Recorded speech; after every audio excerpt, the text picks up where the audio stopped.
it. As Amy said, I am the horticulture agent here in Woodford County. My name's Faye Kuosman. I've been here almost 10 years now. And I'm excited to present to you today about vertical gardening.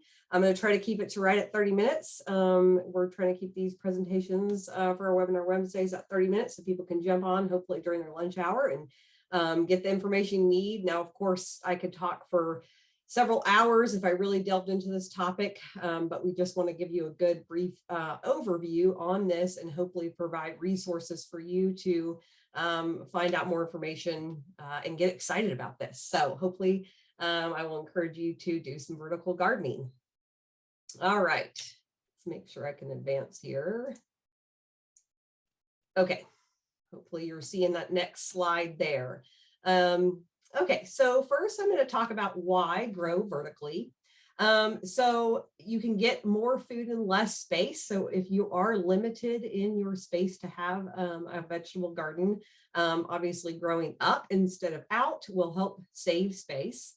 It also does help with disease prevention, and we'll kind of talk about some of those things. But if you grow up and you can get better airflow, which can help dry those leaves and help prevent some of the disease. And then you can more easily harvest your vegetables because they're at the level instead of having to stoop. They're at your level to harvest easier. Gorgeous vegetables. So part of that, the reason for that is that growing up, a lot of times, if you're growing on the ground, say a cucumber or something like that, that's laying on the ground, could maybe have a yellow spot on the bottom side, or it could grow in a different shape or form because it's maybe smashed under. And so if you're growing vertically, it has all the space it needs, and it can grow out to that perfect shape and not have maybe a different color on the bottom side where it was laying on the ground. And then of course, the cleaner crops part will be that you're not laying on the ground and getting soil contact on those vegetables. So it's going to be cleaner. And then it can add a lot of beauty and privacy to your garden. So some vertical structures, as you can see in this picture, can just add a really nice vertical display in your garden, and maybe have that privacy if you want to incorporate that. And then easier maintenance. It can definitely be easier to maintain in the garden, keep your spaces below weeded, and get in there and have that clear path to walk through. Okay, so now I'm going to talk about things to consider when you're making a vertical garden. So of course, as we say, with any vegetable gardening, you want to plan out your vegetable garden for the season, kind of map out where you're going to have things. And I know this is, one of those do as I say, not as I do things where I've plenty of times that I haven't mapped it out. And then I have my peas in the ground and think after the fact, oh, now I've got to put in that trellis. Well, hopefully I try to be better about that, where you're going to think ahead and really think about, okay, what do I want to grow? What would make sense to grow vertically versus just on the ground? And where am I going to incorporate these vertical structures in the garden? So with vertical gardening, you really do want to plan that out so that you know where it's going to make sense to put those vertical structures.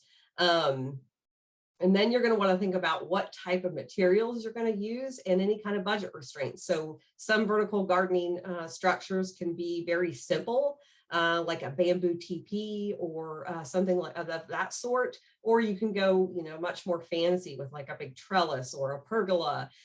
So obviously you're really going to want to think about if it's going to be permanent versus just temporary. All those things will factor into what materials you use, and then think about what your budget constraints are, how much you're going to spend on this. Another thing to think about is any of these tall structures in vertical gardening, you want to place, if you place them at the south end of the garden, they could shade other plants. So think about that as well and try to keep those really tall structures to the north side so they're not shading anything out. Another thing to think about, what's your garden style? Are you just a very casual, informal vegetable garden, or do you want it to look more formal? And so that might be something you're incorporating more fancy type structures if you're formal versus something simple like your bamboo teepee and something very informal. Another thing to think about is your proportion. So be sure that the size of your vertical structure is proportionate to the plants that you're going to grow. So some plants are not going to grow all the way. Some are big climbers, so they might not grow all the way up the structure. Say you have this really big, tall pergola or arbor, and you're putting something, I don't know, peas or something that's not going to grow super tall. It might kind of look funny. So think about the size of your structure in proportion to what you're going to grow. And I already mentioned the temporary versus permanent. So, arbors and things, where do you want to put those if they're going to be permanent versus just something you would take down each season, like an arch or a trellis. Height, I kind of already touched on with thinking about the size that fits with the plants that you're going to grow. So you're not having a big, tall structure, or the opposite end, which is almost even worse, where you have a structure that's too small to support what you're growing on it. And then another thing to think about is the strength and weight of your structures. I don't know how many times I've put up just a really simple structure, like some maybe chicken wire fencing to hold cucumbers up. And by the end, halfway through the season, it's flopped over because it can't support the weight of what I have on it. So be sure that you're thinking about that structure being very supportive of what you're growing, especially on those heavy binding crops. And then your ease of harvesting. So thinking about, what makes sense. So you're not having, say you're growing on a pergola that's really tall. And if it makes sense to, harvest where you can't even reach what's growing on it. So think about the size and ease of harvest with the size you choose. So it's not too tall to reach. Okay, so there's all different types of vertical gardening structures.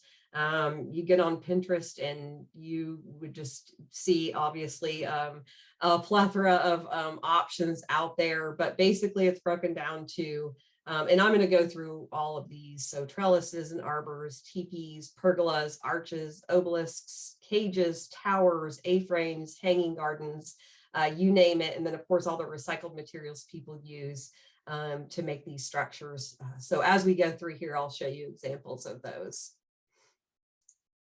And then as far as choosing the materials to use, so they could be made out of wood or metal, garden fencing, chicken wire, pots and containers, bamboo, string, and then, as I mentioned before, all of those different recycled or upcycled materials, pallets, things like that.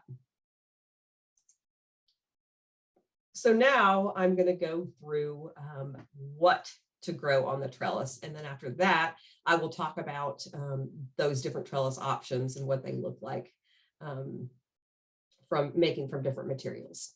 So the first, and this is just, this is obviously not a comprehensive list of everything that you could grow, every crop you can grow in a vertical structure, but these are just kind of some highlights of a few in the time frame that we have to work with here. So the first one that I really love are cucamelons.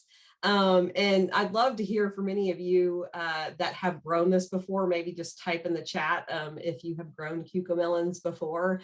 They're a really fun crop that I actually learned from one of my master gardeners here in Woodford County, that she was growing them. And they're like a mini, you can see the size there in the hand, very small cross between, they look like a mini watermelon, but you eat it and it tastes like a cucumber, like a crunchy little cucumber, kind of a little soury, but not, it's kind of like just a cucumber, cross between a cucumber and a watermelon. They're really good. The kids love them. They're a perfect kid snack.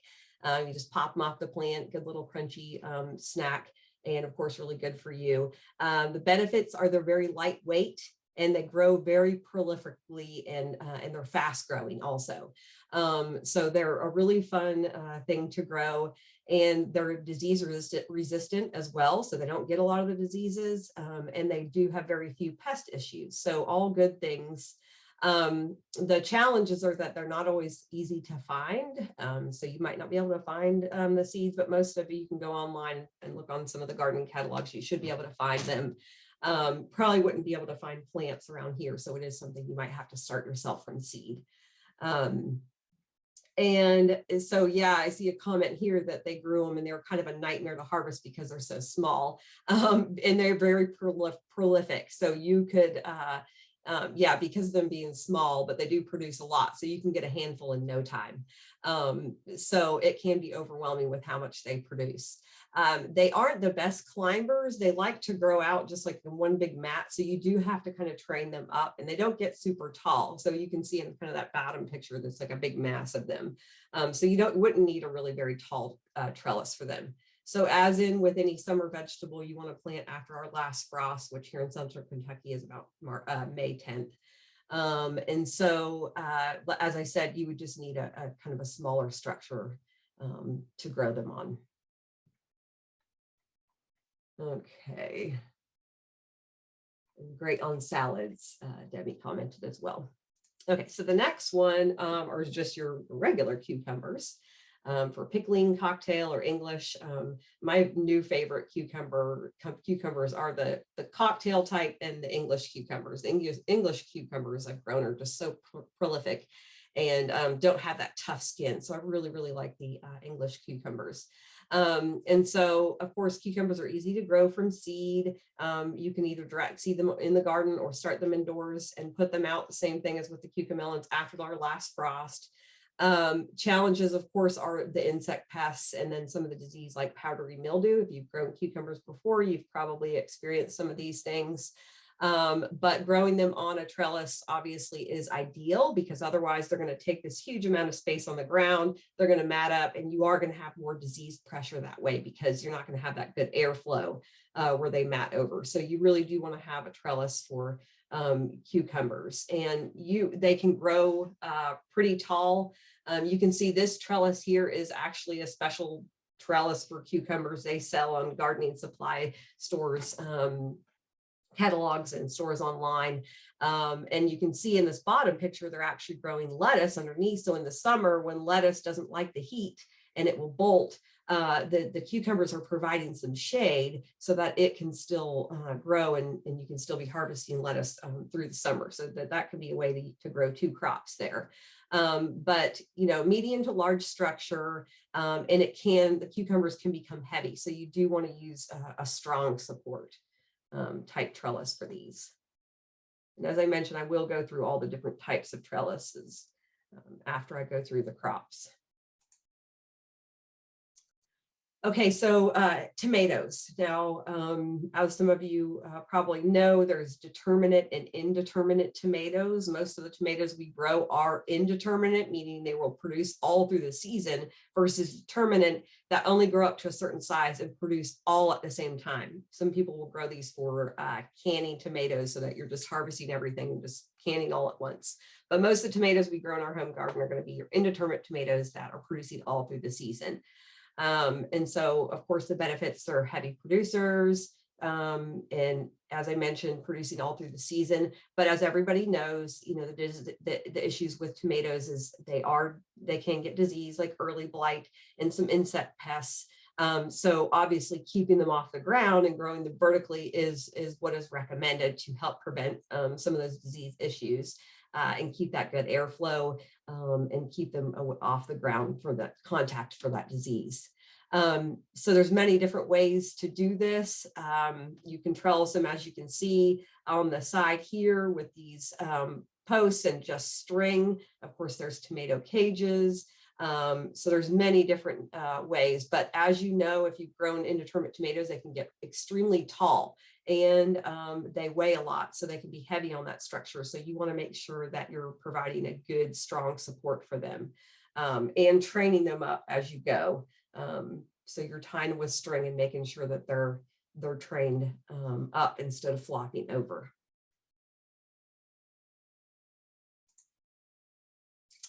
Okay. The next thing I'm going to talk about growing vertically are melons. And they're another thing, just like cucumbers, that will mat out all over the ground and definitely do benefit from a vertical structure. And then a lot of our small gardens, if you're gardening in raised beds, you just don't have the space for melons because they will grow vine out all over the ground. So growing them vertically is a great option. As you can see here in the picture, and as you know, melons can be very heavy. So if kind of the rule with growing anything vertically is if it's over 6 pounds, you're going to need to provide extra support. So as you can see in this top picture, that's pantyhose that they have cut and supported that melon with and tied to their structure. You can see that in the middle picture here with these watermelons that they have just, you could rip a old t-shirt and provide that as a sling, but anything that can support those. But there's a lot of varieties now of all vegetables that are like mini versions. And so you can get mini melons. Of course, you're not going to get as much out of a mini melon as a regular size, but they still have all the flavor. And so you want to find those smaller mini varieties to grow on structures. Otherwise, you are going to have to provide that extra support. So with melons, you can either transplant them out as plants or direct seed into the garden. They do grow very prolifically on a trellis, so it can cover a large trellis and add that big visual interest.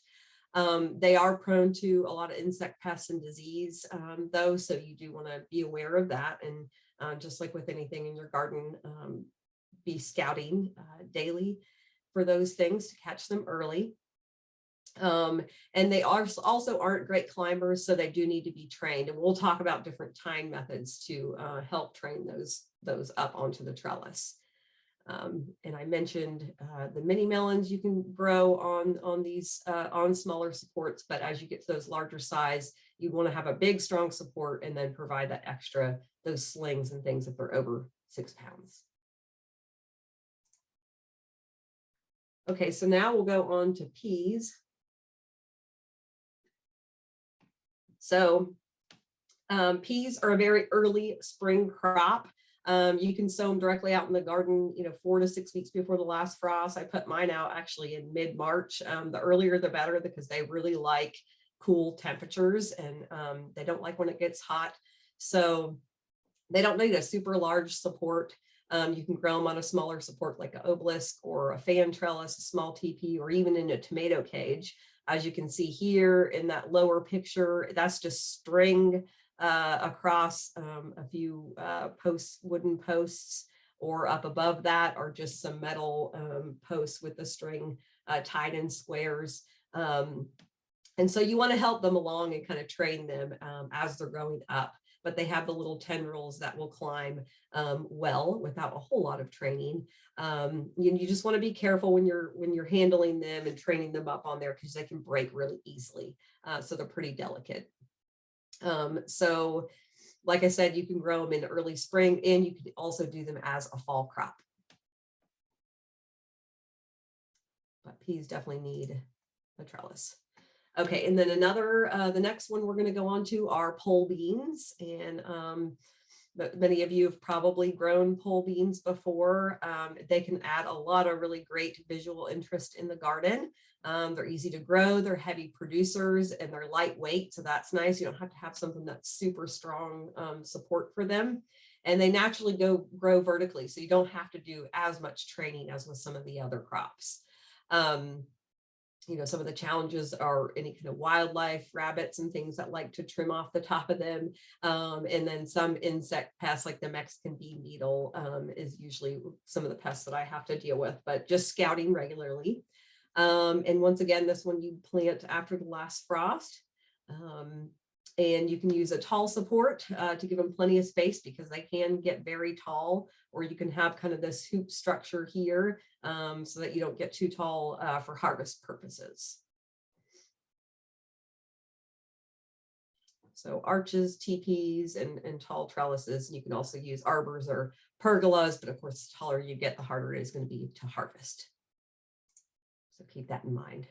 This is a really fun one type of bean. They're called yard-long beans. I'm not sure if any of you have grown yard-long beans, but they're really, really long, but they're so flavorful and such a neat visual interest in the garden. So a really fun one, super easy, just like the pole beans, really easy to grow, very heavy producers, so you get a ton out of it. Obviously, just one bean, you can get a lot out of. They naturally grow vertically. Very fast growing. And so once again, plant after the last frost. So toward the end of April here, beginning of May. As I mentioned, the last frost being May 10th, but direct seeding the green beans in, you can get away with planting at the end of this month, beginning of May. And so you want to use a tall support for these to give them plenty of space because they are going to grow up really fast. And so you can use structures like arches and teepees and tall trellises. And I'm going to go ahead and address the one question here about when we would start peas for a fall crop here in Kentucky, indoors or direct sow. And I would just direct sow them out in the fall toward, I think, the end of August would be the time, or maybe mid-August. I'll have to double check that date there. Okay, so another one that can grow up on a trellis, and maybe some of you have tried this before, Malabar spinach. So this is a good replacement to spinach, which is a cool season crop that can be grown in the spring or the fall and only likes cool weather. Well, this Malabar spinach is actually a tropical plant and it loves the summer. So this is a good way to grow a spinach type greenery for the summer. It's very fast growing. It does taste like spinach, but if you cook it, it does get that kind of gluey like taste in it, like okra. So some people might not like that. But if you just eat it raw, it's similar to spinach, good in salads. And so you'd want to plant it after the last frost, similar to the rest of the summer crops.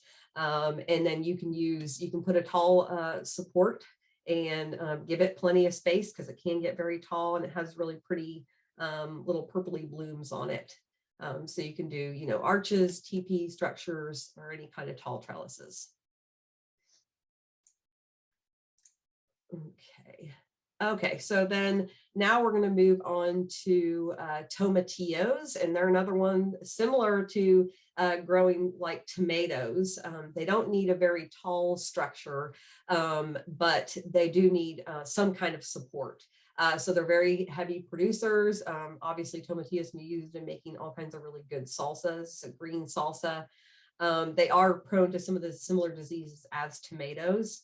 And like tomatoes, you'd want to plant them out after the danger of frost is passed. So as I mentioned, May 10th here in central Kentucky. Not sure, depending on where you are in the state, what that date is for you, but here in central Kentucky, after the danger of frost would be May 10th. And so, here's a picture here. You can see it's not taking a ton of space, but it does need that support of a type of trellis. Okay, and then the next, we're going to go, I've lumped together squash, gourds, and pumpkins. And another one of course, that can be very heavy. So you're going to need a very supportive structure. Obviously, not going to be growing giant pumpkins on a trellis. So you're going to have to try to look for some of those smaller mini type pumpkins or squash. Or you'll be using, once again, a sling for support. So these are fast growing.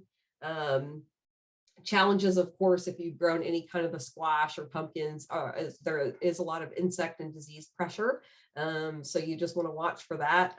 Another benefit to growing vertically is it is easy to scout for those things because you can walk around, you can easily spray if it does become an issue.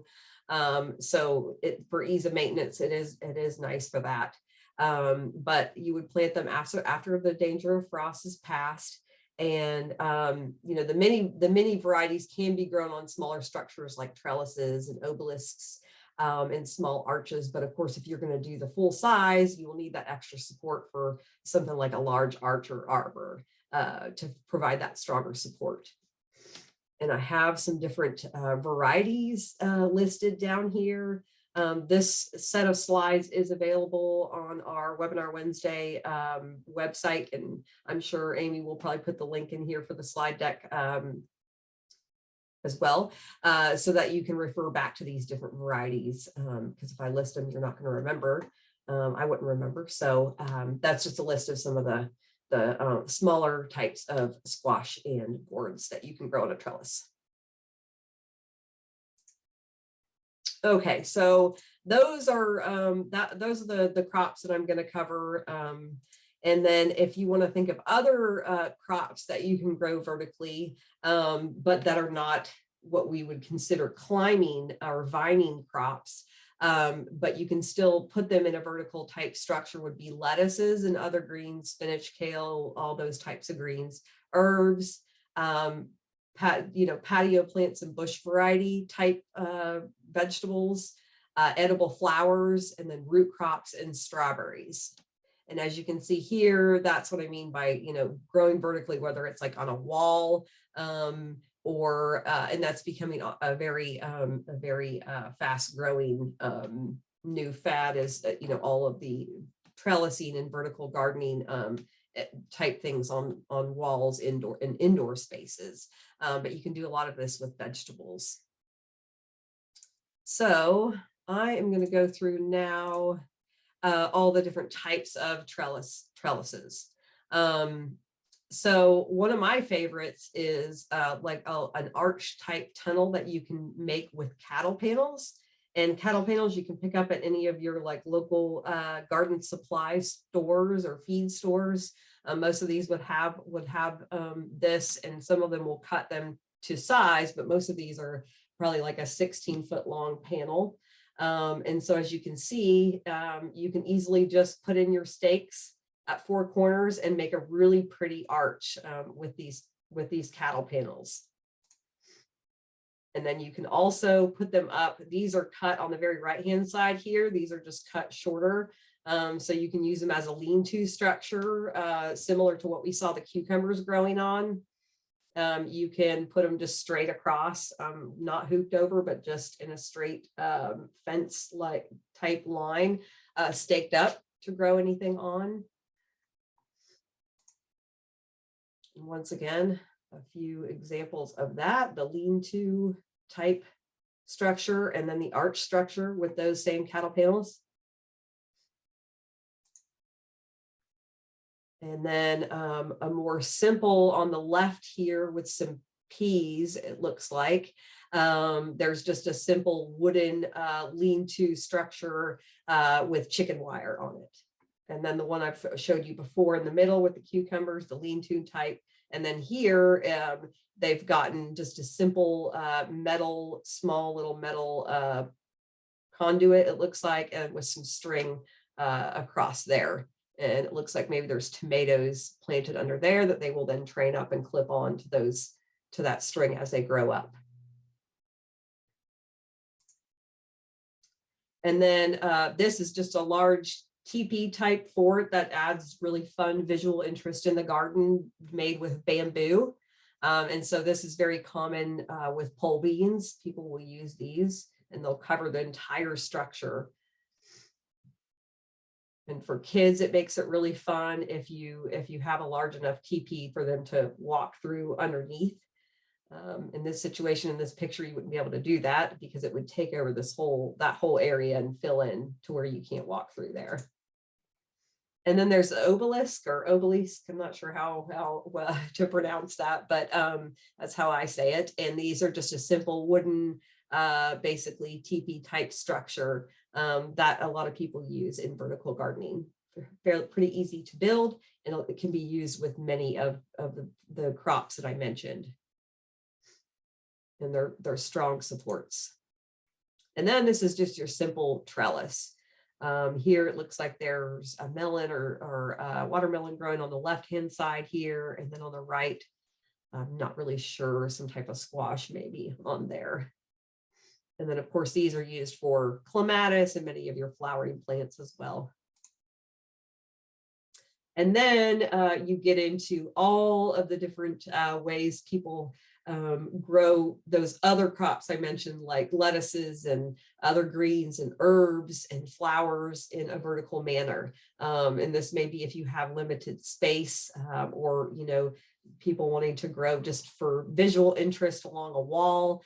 But this is a utility rack that they have just bought, the little, the underneath, that basically for your box window type plantings that you put underneath your window. And you can put those in that utility rack and then plant all kinds of things in there.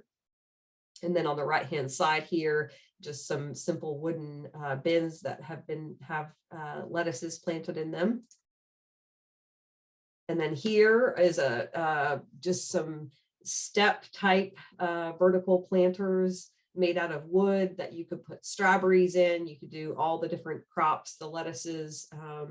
And then on the right here is actually a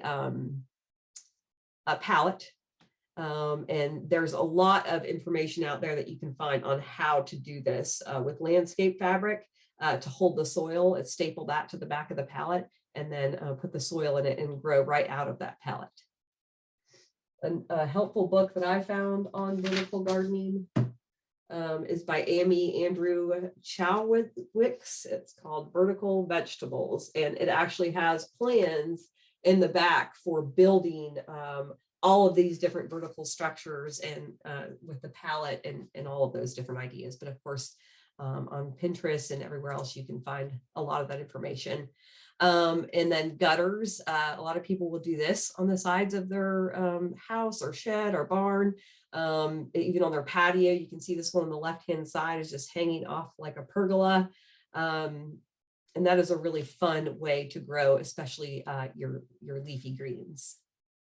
But you can see they've incorporated flowers in there as well for visual interest. Okay, I'm wrapping up here because we're hitting 30 minutes. And so I'm just going to end with different types of tying. So when you're training these types of crops onto your trellis, you're going to want to tie them to help support them on those trellises or whatever you're using for your vertical structure.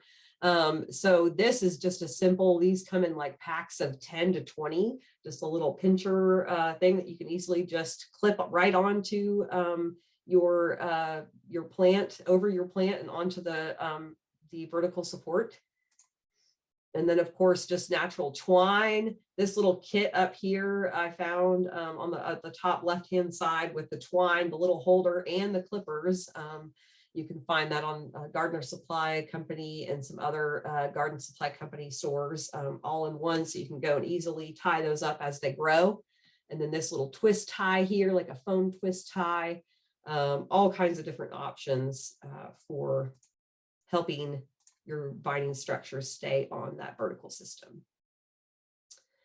That is all I have for you. Just a quick rundown to help you get excited, hopefully, about vertical gardening. And so now I will take any questions you might have.